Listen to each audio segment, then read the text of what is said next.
I'm going to show you guys how to take your stereo system from this to this. A big shout out to Carabc for their 12-inch stereo screen upgrade that makes it look like an F-250 on the interior. Let's get moving with the unboxing. And if you guys enjoyed this video, please hit like so I know that you were here.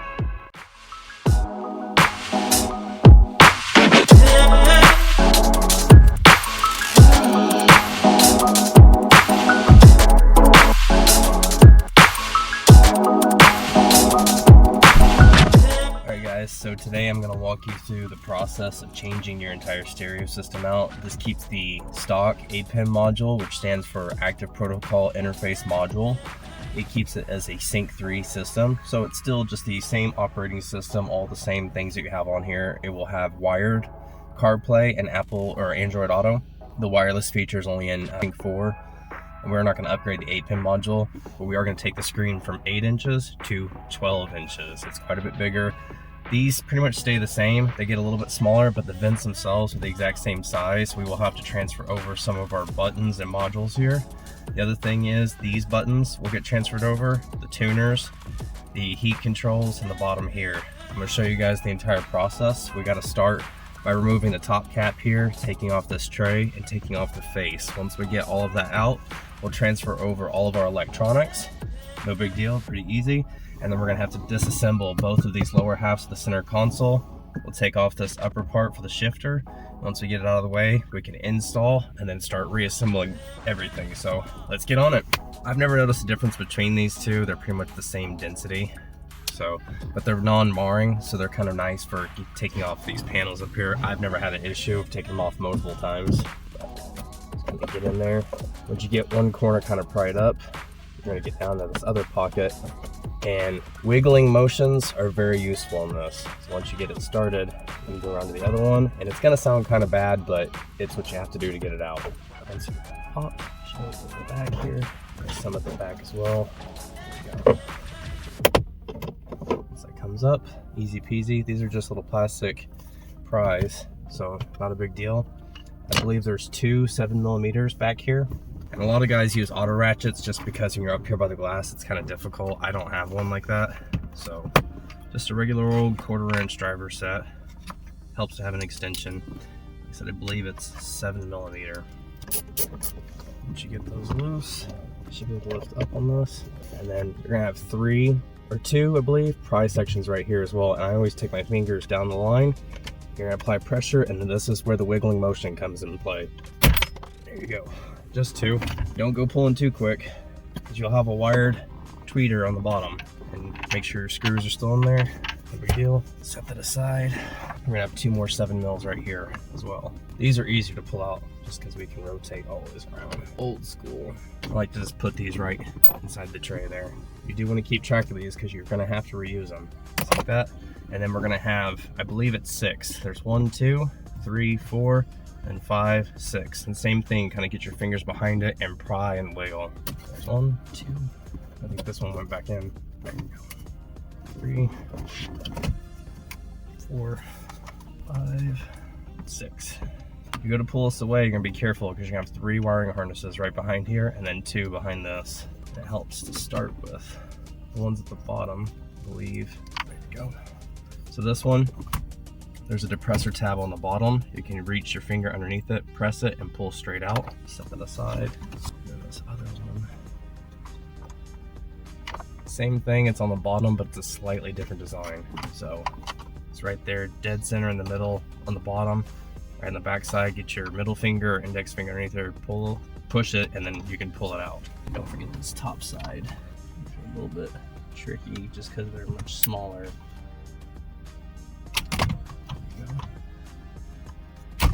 Alright, that complete free. I just want to show you guys a quick trick on these because they're all in the same orientation. So it's going to be on your left hand side when you turn it around closest to you. That little depressor, putting your thumb on it straight on like that, it's not really working, so I had to turn it sideways and it got a deeper bite. So just play with it, be careful, be gentle, take your time, you'll get it. With that out of the way though now, we can take this inside, and what we're going to have to transfer over is we're going to have to transfer over all 3 of these buttons. We'll have to remove this backing plate, and once we take it off, I'll show you the panels that are inside and how we're going to disassemble and get these all transferred over. So let's go inside, guys. Another thing we need to do that I forgot before we go inside with our electronics is we're going to have to take the APIM module and attach it to the back, or transfer it over from this screen to the new one. So you'll have 3 8mm screws on each side. Take those off and it comes back. The APIM module is right behind the screen right here. My bad. Not 8mm, 7mm. They're still 7mm. Very careful not to drop. Those bottom ones are kind of difficult to get to just because how tight it is in there. It's safe down there. So we pull that back. We're gonna have 3 different plugs. Be careful not to pull them because they are kind of tight. So that is for the Sirius XM. Little depressor tabs right on the bottom. Really just give it a squeeze. And what's cool is like this, it will rotate once you take it off. Your USB for charging. And then this one is one of the niftiest ones, one of my favorite kind of style plugs. You're gonna depress that in the middle and then slide this little gray arm up and forward, and it pulls the plug out. Super easy. But that's our APIM module. So we're gonna undo it. I believe it's Phillips bit. There's 3, it looks like, all the ways around the back. It's upside down right now. So there's 1, 2, and then 3. So we'll remove that from the screen. Will no longer be in use. We're gonna transfer it over to the new style. We do need to go and take off both of these side panels. So we're gonna start with the lower half underneath the center console there.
Underneath here, you'll have 1 7mm screw. Let's go ahead and take that out real quick.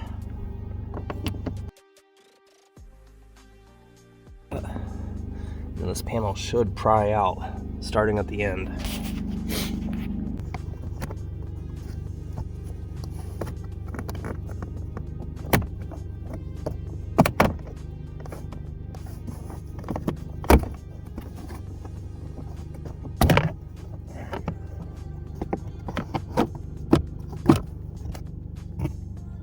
that aside for safekeeping. Now we're gonna have to perform the same task on this side, except for this one doesn't have a screw, so we'll start at the front, pry, and remove it from the panel there.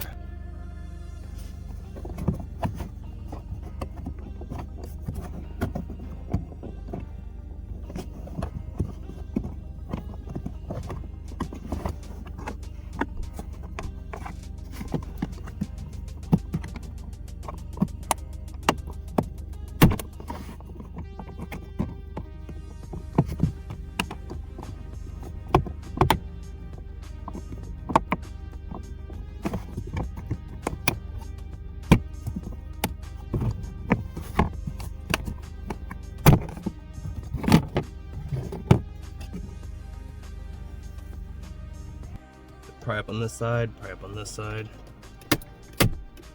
Once it gets started like that, the rest of it should just be easy peasy. Come along.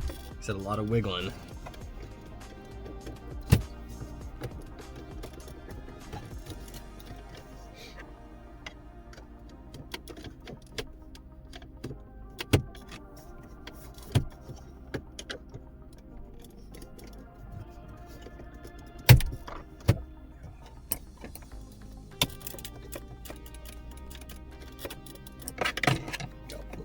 Here.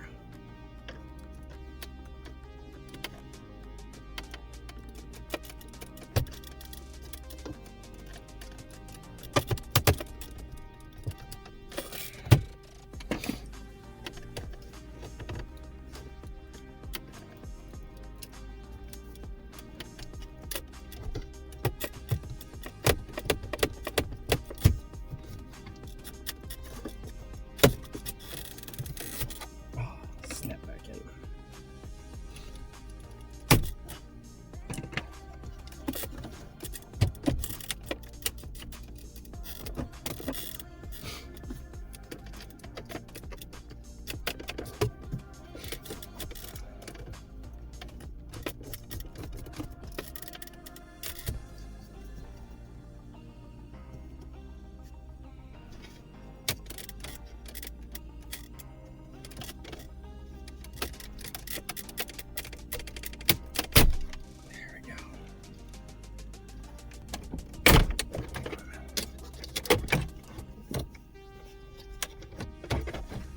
There we go.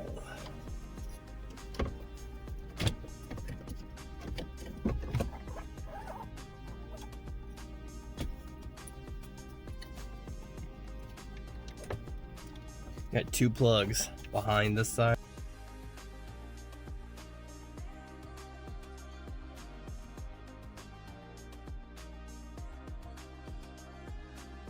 So now we can take care of this side. We do have that out. I am going to go ahead and shift to neutral. That way we can have a little more room here. There we go. Probably go ahead and clean that as well.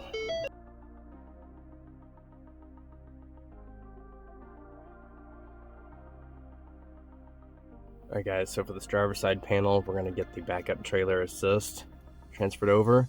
There's two little depressor tabs, one long ways on this side. You can see a better, clear picture of it right here on this one. Now it's kind of hard to see in here, but my finger's right at it. There's one just like that, identically, on this bottom end. So you just take a flathead screwdriver and then, literally from this angle, push down on it. Go in, push down, and like that. It'll come right out. See, depressor tab, just like that. We'll transfer that one over. And for this next one, I believe it's the same thing. It looks like there's two different tabs on it.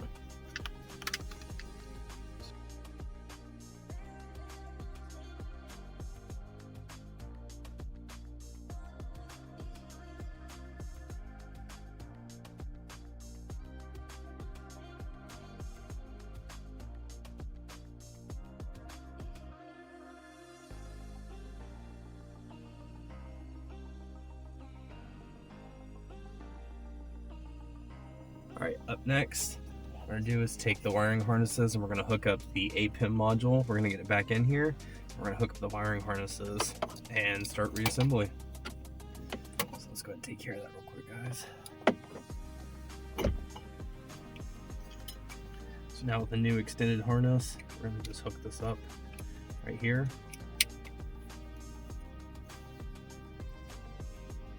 It's really interesting. I'm not sure why we have to give it an extension like that, but we do. That's right.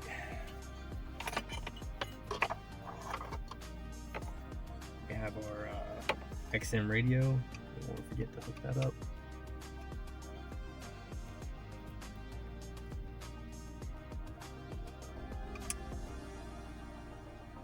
Well, it goes on one way, so.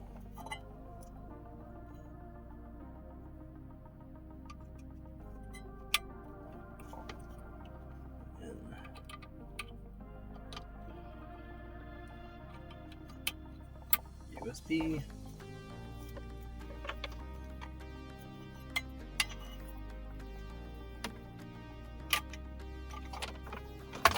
Down below. The rest of this is fine.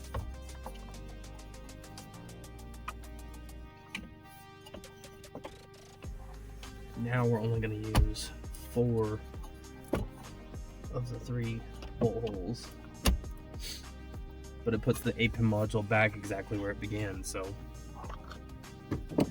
the truck is none the wiser.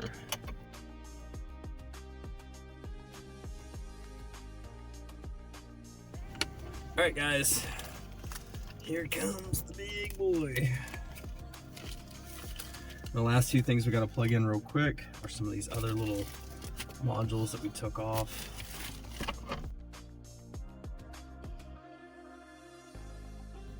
Do before we finalize all this, what we're going to do is hook it up and then power it on just to make sure everything does come on correctly the way it should, and we can finalize tucking everything away.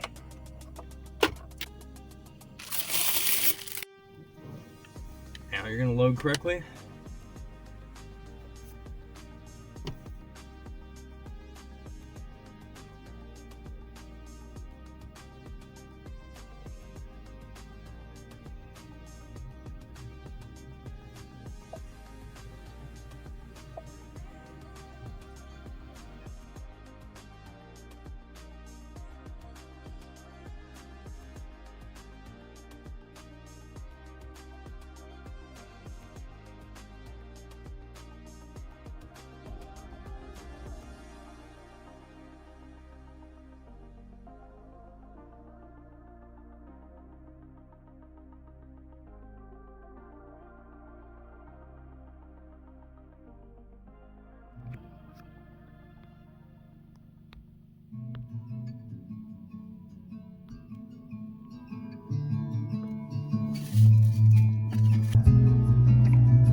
So guys, I'm going to take this new Carabc stereo that now opens up with the Ford Sync logo and take it back to the Raptor Splash logo. It'll look closer to stock with just a bigger screen. So I'm going to go ahead and take it back and show you guys how to do that real quick. Going from enable to disable, splash screen from active to Raptor. So hit OK. It may tell us to turn the key. Please cycle ignition off and then back on. There we go. Look at that beautiful Raptor, and it's massive, massive. My God, I've never seen one that big before. All jokes implied. But yeah, there you go. So that's the Raptor Splash screen back now. Thank goodness. I much prefer that over the Lincoln Navigator, just Ford logo. Don't get me wrong, love the Ford logo. But son of a biscuit. Like, I bought a Raptor, I want a Raptor logo. That's just me. Okay. Other than that, if you wanted to just stop here, all you have to do is go down here and you're going to hit the stop button. You hit that, you should be able to go back up to vehicle, and then you're going to also have disconnect right there. So you hit those 2 and then you'll be able to disconnect it, disconnect everything, start your vehicle, and it should be good to go. No big deal. So thank you guys so much for watching. If you enjoyed this, please consider hitting subscribe. And like I said, I'm doing a lot more upgrades to this truck all the time. This is now the Carabc 12-inch next generation F-150 massive screen. This thing is awesome, but now I'm gonna have the Raptor screen back. I'm so excited. But thank you guys so much for watching. We'll catch you in the next one.